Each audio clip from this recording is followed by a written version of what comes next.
Welcome back. Let's take a tour of Camp Victory, starting with the very first buildings to go up, the Lions Club cabins. These cabins were originally built without bathrooms, but several years later, the Lions returned to add one to each of them. During our visit in October, the bathhouse was getting a facelift with new tile added to each of the shower stalls. This was the first 32 acres here. We were able to purchase that big field out there, which is about 50 acres.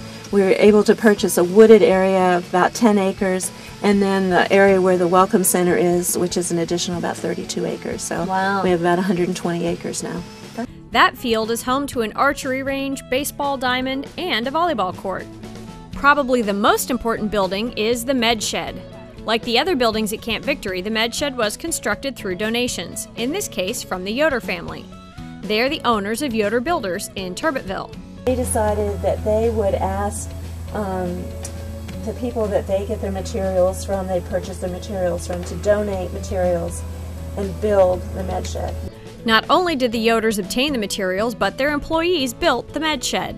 When the campers come, they come here first, and they check in with the doctors and nurses that are here for each one of the camps. They bring their own medications with them, and they're stored here for the whole week or the weekend that they're here.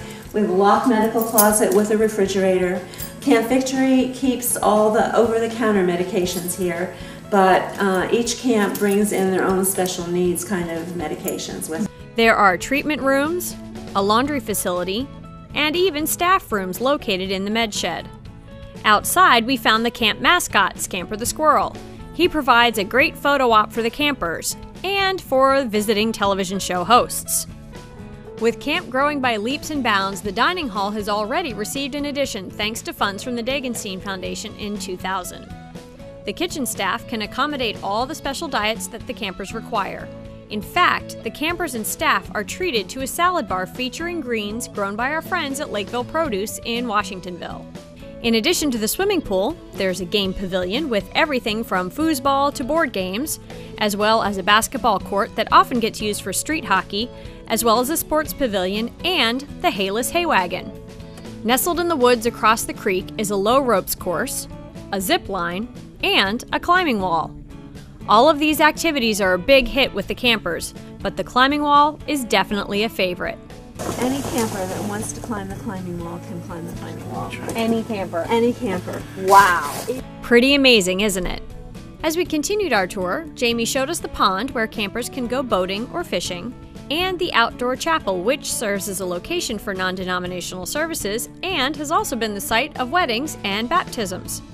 An outdoor stage is often the site for talent shows during camp, and shade sails provided by a grant from the American Academy of Dermatology allow it to be used any time of the day. One of the newest additions at Camp Victory is actually the repurposing of an older building.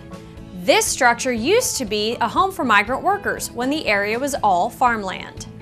Today, it is an arts and crafts center with rooms for almost any type of creative fun. Monies from Merck and the Degenstein Foundation stocked the building with supplies, and the Pennsylvania Conservation Corps painted and put up shelving. There's even a room here stocked with bikes and scooters for the kids to use.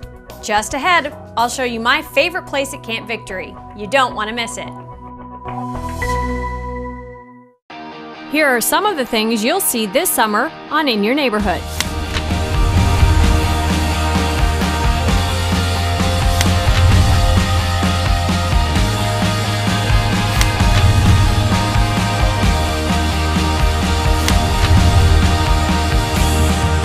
Find us on Facebook or check out our channel on YouTube, In Your Neighborhood, Wednesdays at 7 and Saturdays and Sundays at 1, exclusively on CATV Channel 8.